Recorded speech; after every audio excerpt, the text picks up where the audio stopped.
ভোটের আগে কি বাংলাদেশে টাকার খেলা চলছে? নেতা কেনা বেচা চলছে কি পদ্মাপাড়ে? কত টাকায় কোন নেতা বিক্রি হচ্ছেন? হঠাৎ কেন এনসিপি ছাড়লেন ডাক্তার তাসমিন জারা? তার স্বামী খালেদ সাইফুল্লাহ, যিনি এনসিপির যুগ্ম আহ্বায়ক, তার পদ ছাড়াও কি শুধু সময়ের অপেক্ষা?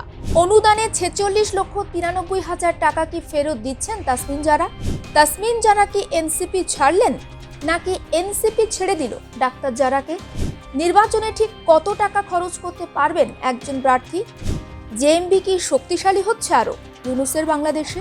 কেরানীগঞ্জে মাদ্রাসায় বিস্ফোরণ, তারই কি একটা ট্রেলার?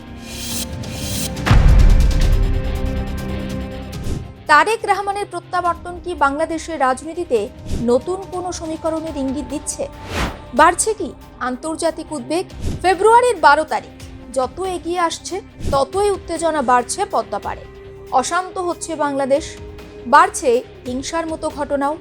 আর এত হিংসা হানাহানির মধ্যে সব থেকে যে প্রশ্নটা বেশি করে মাথাচাড়া দিচ্ছে সেটা হলো 12ই ফেব্রুয়ারি নির্ধারিত তারিখে আদেও ভোটটা হবে তো? এত আয়োজনের সব বৃথা যাবে না তো? আসুন সবকিছু নিয়ে একটু পদ্মাপাড়ের পালস বোঝার চেষ্টা করি। 17 বছর পরে তারেক রহমানের দেশে ফেরা অনেকটা চাঙ্গা করেছে বিএনপিকে। খালেদা জিয়া অসুস্থ হওয়ার পরে যেভাবে ভেঙে পড়েছিল দলটি, তারেক রহমানের দেশে ফেরা অনেকটা অক্সিজেন দিয়েছে সেই ভেঙে পড়া বিএনপিকে। ফলে স্বাভাবিকভাবে আসন্ন নির্বাচনে বিএনপি একটা অ্যাডভান্টেজ বলা যেতে পারে। তবে যতই সুবিধাজনক জায়গায় বিএনপি থাকুক না কেন, জামাত শিবিরের সাম্প্রতিক কার্যকলাপ কিছুটা হলেও চিন্তা বাড়াচ্ছে তারেক রহমানের দলের।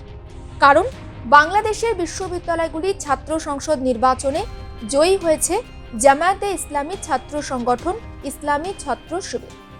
এছাড়া এতদিন আওয়ামী লীগ বাংলাদেশে থাকায় জামাত তেমনভাবে একটা দাঁত ফোটাতে পারেনি বা ঘুমন্ত অবস্থায় ছিল বলা যেতে পারে। আওয়ামী লীগহীন বাংলাদেশে ঘুম ভেঙেছে জামাতে, ফলে তারাও বেশ কিছুটা সুবিধাজনক জায়গায় রয়েছে। তবে এখানে একটু তাল কেটেছে বলা যেতে পারে, কারণ এতদিন শোনা যাচ্ছিল জামাত সহ 8টি দল তারা সমঝোতা করে আসন্ন নির্বাচনে লড়াই করবে। খুব সম্প্রতি জামাত তার নির্বাচনী সহযোগী দলগুলির সঙ্গে একটা বৈঠক করে এবং জামাত সহ সমস্ত ইসলামপন্থী দল সেই বৈঠকে একটা সিদ্ধান্তে পৌঁছায় যে তারা নির্বাচনে কোনো মহিলা প্রার্থী দাঁড় করাবেন না। কিন্তু মহিলা প্রার্থী দাঁড় না করানোর কারণটা কি? কারণ হিসাবে বলা হয়েছে, নির্বাচনে কোনো মহিলাকে প্রার্থী করলে প্রচারের জন্য তাকে নিয়মিত বাড়ির বাইরে বেরোতে হবে, বিভিন্ন মানুষের সঙ্গে তার মেলামেশা করতে হবে, বিভিন্ন জায়গায় তাকে যেতে হবে। আর এই সব অবশ্যই জামাতের মতো কট্টরপন্থী দলের কাছে একটা ঘোরতর বিরোধী। অর্থাৎ 2025 সালের শেষে এসেও সেই ধর্মের অন্ধকার কানাগলিতে আটকে গেল জামাত। আর সেজন্যই কি এনসিপির একেবারে প্রথম সারির নেতা ডাক্তার তাসমিন জারা তিনি দল ছাড়লেন।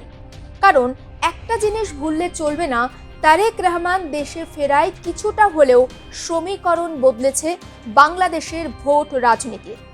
এই পরিস্থিতিতে শক্তি বাড়াতে জামাত শিবির যোগাযোগ করেছে নাহিদদের দলের সঙ্গে এবং 30টি আসন নিয়ে জামাত ও এনসিপির মধ্যে একটা সমঝোতা চলছে বাংলাদেশে। আর এই 30টি আসন সমঝোতাকে কেন্দ্র করে গোল বেঁধেছে পদ্মাপাড়ের রাজনীতিতে। বৈষম্য বিরোধী ছাত্র আন্দোলনের সভাপতি রিফাত রশিদ নিজের ফেসবুকে পোস্ট করে মন্তব্য করেছেন, মাত্র 30 আসনের জন্য জামায়াতে ইসলামীর সঙ্গে জোটে গেলে সেটা এনসিপির জন্য একটা আত্মঘাতী সিদ্ধান্ত হওয়ার সমান হবে। তবে সব থেকে যেটা এই মুহূর্তে বাংলাদেশে আলোচনার কেন্দ্রে সেটি হলো ডাক্তার জারার এনসিপি ত্যাগ।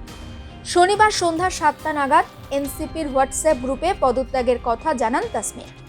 এমনকি শোনা যাচ্ছে তার স্বামী খালেদ সাইফুল্লাহ দ্রুত পদত্যাগ করবেন। ডাক্তার তাসমিন জারা এনসিপির জ্যেষ্ঠ যুগ্ম সদস্য ছিলেন এবং তার স্বামী দলের যুগ্ম আহ্বায়ক। ফেব্রুয়ারিতে তারা এনসিপিতে যোগ দিয়েছিলেন, অথচ জুলাই অগাস্ট আন্দোলনে অর্থাৎ 2024 সালে যখন বাংলাদেশ একেবারে উত্তাল, তখনও কিন্তু আশ্চর্যজনকভাবে চুপ ছিলেন যারা এবং তার স্বামী। তারপর হঠাৎ করে নাহিদ ইসলামদের দলে তারা যোগ দেন। ঢাকায় এসে তারা জানান তারা এনসিপিতে যোগ দিচ্ছেন এবং এনসিপিতে যোগ দেওয়ার পরে তারা দলের সর্বোচ্চ পদও পান। এনসিপির হয়ে ঢাকার 9 আসন থেকে প্রার্থী হয়েছিলেন তাসমিন জারা। পদত্যাগের পরে ডাক্তার তাসমিন জারা জানিয়েছেন স্বতন্ত্র প্রার্থী হিসাবে তিনি নির্বাচনে লড়াই করবেন। তবে স্বতন্ত্র প্রার্থী হিসাবে তাকে লড়াই করতে গেলে 4693 জন ভোটারের সই সংগ্রহ করতে হবে যদি তার মনোনয়নকে বৈধ করতে হয়। এটা একটা চ্যালেঞ্জ জারার কাছে। অন্যদিকে বেশ কিছু টাকার হিসাব নিকাশও ঘোরাফেরা করছে জারাকে কেন্দ্র করে, কারণ তার নির্বাচনী তহবিল ঘিরে জোর চর্চা চলছে। আপনাদেরকে জানিয়ে রাখি, বাংলাদেশে একজন প্রার্থী নির্বাচনের সর্বোচ্চ 25 লক্ষ টাকা পর্যন্ত খরচ করতে পারবেন। আর এই 25 লক্ষ টাকার হিসাব করলে ভোটার প্রতি দাঁড়াচ্ছে 10 টাকা করে। খুব সম্প্রতি নির্বাচনে লড়াই করার জন্য সাধারণ মানুষের কাছ থেকে অনুদান চেয়ে ফেসবুকে স্ট্যাটাস দিয়েছিলেন যারা, আর সেই স্ট্যাটাস দেখে তার অ্যাকাউন্টে জমা পড়ে প্রচুর টাকা। 23শে ডিসেম্বর দুপুর 2টোয় তাসমিন জারা নিজের ফেসবুক অ্যাকাউন্ট থেকে জানান মাত্র 14 ঘন্টায় তার অ্যাকাউন্টে 23,68,000 টাকারও বেশি অনুদান জমা পড়েছে। ফলে এটা প্রশ্ন উঠবেই, এত টাকা আসছে কোথা থেকে নির্বাচনের আগে বাংলাদেশে? কারণ এনসিপি থেকে নির্বাচনে লড়াই করার জন্য তহবিলের লক্ষ্যমাত্রা নেওয়া হয়েছিল 46,580 টাকা, কিন্তু মাত্র 14 ঘন্টায় 23 লক্ষ টাকার বেশি অনুদান ভাবাচ্ছে রাজনৈতিক বিশ্লেষকদেরও। তাহলে কি ভোটের আগে টাকার খেলা চলছে পদ্মাপাড়ে? তবে ভোটমুখী বাংলাদেশে আরও একটা কথা ভেসে বেড়াচ্ছে। শোনা যাচ্ছে টাকা দিয়ে নেতা কেনা বেচা চলছে এখন বাংলাদেশে। কেউ কেউ দাবি করছেন এনসিপির প্রথম সারির নেতাদের মধ্যে অনেকে নাকি জামাতের কাছে বিক্রি হয়ে গিয়েছে। ফলে সেই সমস্ত নেতাদের নিয়ে একটা টিম বি তৈরি করছে জামাত। যদি কোনোভাবে নির্বাচনে তাদের টিম এ ফ্লপ করে যায়, তাহলে তারা টিম বি কে মাঠে নামাবে। অন্যদিকে বিএনপি ছেড়ে কথা বলবে না, সেটা একেবারে পরিষ্কার। কারণ তারেক রহমান দেশে ফিরে স্পষ্ট জানিয়ে দিয়েছেন বাংলাদেশের মানুষ কথা বলার অধিকার ফিরে পেতে চায়। বাংলাদেশের মানুষ নিরাপত্তা চায়। নতুন বাংলাদেশ গড়ার ডাক দিয়ে তারেক রহমান বুঝিয়ে দিয়েছেন তিনি আসলে লম্বা রেসের ঘোড়া। হতে পারে 2008 সাল থেকে নানান কারণে তিনি লন্ডনে ছিলেন বা থাকতে তিনি বাধ্য হয়েছিলেন, কিন্তু সেসব এখন অতীত। কারণ অনেক বিদেশি সংবাদ মাধ্যম তারেক রহমানকে ইতিমধ্যেই বাংলাদেশের সম্ভাব্য প্রধানমন্ত্রী হিসাবে উল্লেখ করতে শুরু করেছে। ফলে বলা যেতে পারে তারেকের ঘরে ফেরা বিএনপির পালে যেমন হাওয়া যোগ করেছে, তেমনি হাওয়া লেগেছে বাংলাদেশের রাজনীতির পালেও। বাংলাদেশের রাজনীতিতে ভোটের পারদ যখন একদম তুঙ্গে বা ভোটের পারদ চড়ছে, তখন গুজবও মাত্রা ছড়াচ্ছে পাল্লা দিয়ে। আর সেই গুজবে অবশ্যই থাকছে ভারতের নাম। কি সেই গুজব? এনসিপি নেতা নাসির উদ্দিন পাটোয়ারি বলছেন আওয়ামী লীগ ও নয়াদিল্লি চক্রান্ত করে নির্বাচন পিছিয়ে দেওয়ার চেষ্টা করছে। নির্বাচনে অংশ নিতে না পেরে আওয়ামী লীগ বিভিন্নভাবে বাংলাদেশকে অস্থির করে নির্বাচন পিছিয়ে দেওয়ার একটা চক্রান্ত বা চেষ্টা করছে। কিন্তু এনসিপি নেতারা বোধহয় এটা ভুলে যাচ্ছেন, কিংবা হয়তো তারা জানেন না ভারত প্রতিবেশী দেশ হিসাবে সবসময় চায় বাংলাদেশে গণতন্ত্র ফিরে আসুক, কারণ ভারত সুষ্ঠু গণতন্ত্রের পক্ষে। অন্যদিকে বাংলাদেশে বাড়ছে অস্থিরতা। খুব অল্প সময়ের মধ্যে খুন, হিংসা, অগ্নিসংযোগের মতো ঘটনা তার প্রমাণ। বাড়ছে নাশকতার মতো ঘটনাও। আর তার সাম্প্রতিকতম উদাহরণ হলো কেরানীগঞ্জে মাদ্রাসায় বিস্ফোরণ। শোনা যাচ্ছে কেরানীগঞ্জে মাদ্রাসা বিস্ফোরণে যোগ রয়েছে জেএমবির মতো নিষিদ্ধ জঙ্গি সংগঠনের।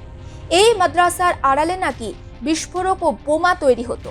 এই মাদ্রাসার যিনি পরিচালক আলামিন শেখ, তিনি নিজেই নাকি এই নিষিদ্ধ জঙ্গি সংগঠন জেএমবির একজন সক্রিয় সদস্য। তাহলে শস্যের মধ্যেই ভূত? নাকি ভোটের আগে এইসব হিংসা হানাহানি একটা ট্রেলার মাত্র ইউনূসের বর্তমান বাংলাদেশে? বড় ধামাকা এখনো বাকি রয়েছে। পারবে তো ইউনূসের পুলিশ আর ওয়াকারের সেনা সেই ধামাকা সামলাতে? উত্তরের জন্য নজর রাখতেই হবে কিন্তু আপনাকে। আর প্লাস নিউজ ডিজিটালে।